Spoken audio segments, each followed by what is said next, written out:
जय श्री कृष्णा, जय राधे राधे। बैसाख महात्म, बैसाख का 8वां अध्याय। अन्नदान ना करने का इतिहास मैं तुमसे कहता हूँ। रेवा नदी के किनारे मेरे पिता पिशाच हो गए थे।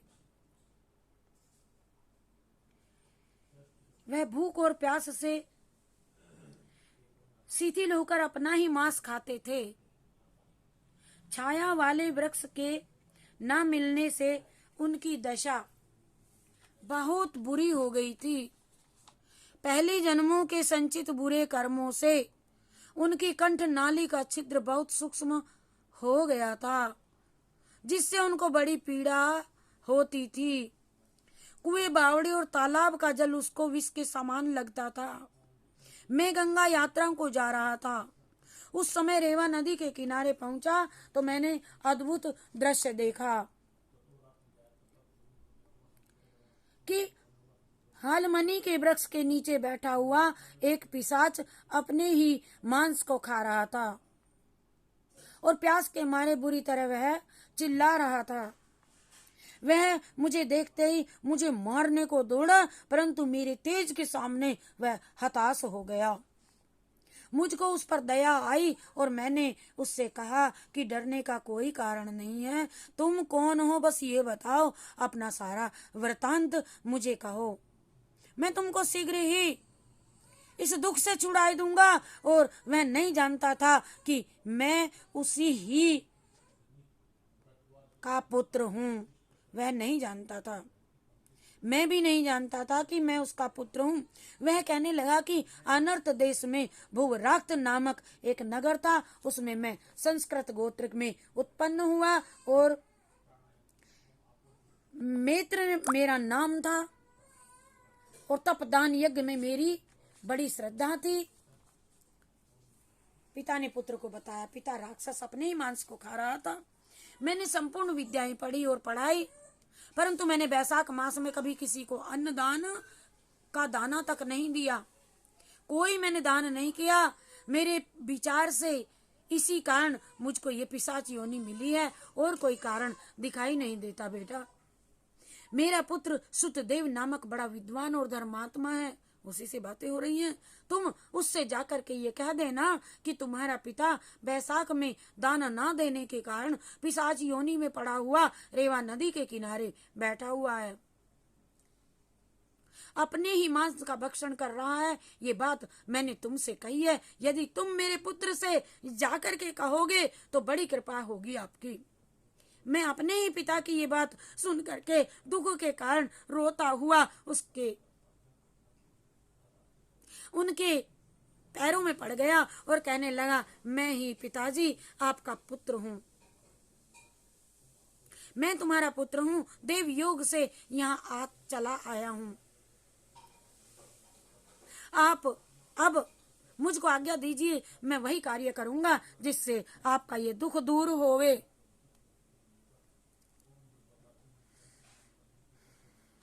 और तब वह बड़ी प्रसन्नता के साथ में कहने लगे कि यात्रा करके शीघ्र घर जाओ और मेघ की संक्रांति में स्नान आदि करके भगवान विष्णु जी के निमित्त अन्न आदि किसी श्रेष्ठ ब्राह्मण को बुलवा करके भोजन कराओ, जिससे से कुटुंब मेरी मुक्ति हो जाएगी। मैंने तीर्थ यात्रा करके घर बैसाख के मास में अन्नदान किया, तब मेरे पिता पिशाच योनि से मुक्त हो मुझको वरदान देते हुए विमान में बैठ करके बैकुंठ लोक को गए। सोहे राजन, मैंने तुमसे धर्म का ये सारभूत कहा, अब तुम्हारी क्या सुनने की इच्छा है?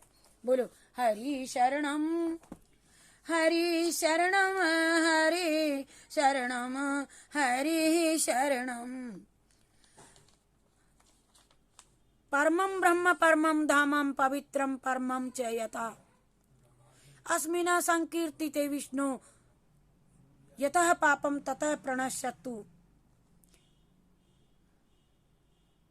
जिसे पर ब्रह्म, परम धाम और परम पवित्र कहते हैं, वह तत्व भगवान विष्णु जी ही हैं। और इन विष्णु भगवान का कीर्तन करने से मेरे जो भी पाप हों वे सब नष्ट हो जाएं। यत प्रापन निवर्तन्ते गंध स्पर्श विवर्जितम सूर्यस्तत्पदम विष्णुर इस्तत्सर्वं मे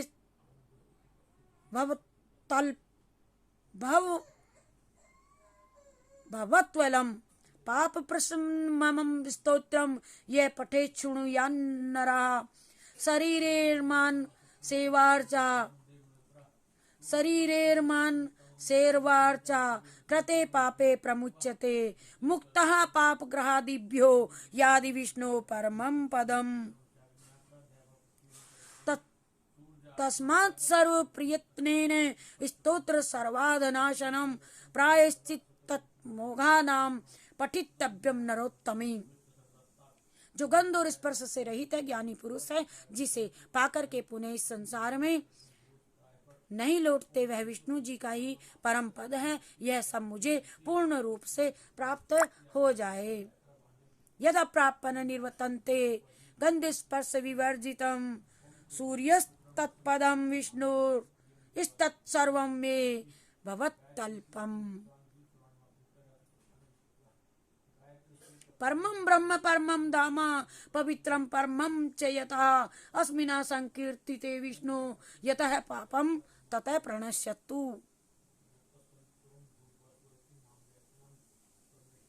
यह पाप प्रशानम नामक स्तोत्र है। वैशाख मास में जो मनुष्य से पढ़ता है, सुनता है, शरीर वह मन और वाणी द्वारा किए हुए पापों से मुक्त हो जाता है। इतना ही नहीं, वह पाप ग्रह आदि के भय से भी मुक्त हो जाता है, विष्णु के ही परम पद को प्राप्त होता है। यह स्तोत्र सब पापों का नाश तथा पाप राशि का प्रायश्चित है। इसीलिए श्रेष्ठ मनुष्यों को पूर्ण प्रयत्न करके भी इस स्तोत्र का सदैव पाठ करना चाहिए।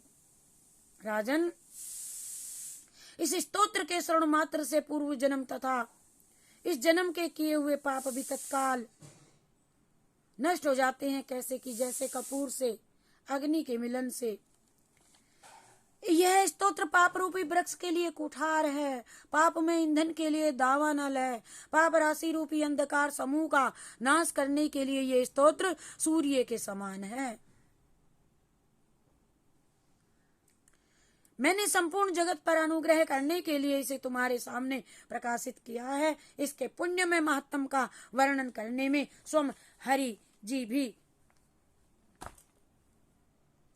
समर्थ नहीं है। हरि शरणम हरि शरणम हरि शरणम हरि शरणम। जय श्री कृष्ण, जय राधे राधे। उषा शास्त्री चैनल में आप सभी का स्वागत है और कृष्णार्पणमस्तु, शिवार्पणमस्तु।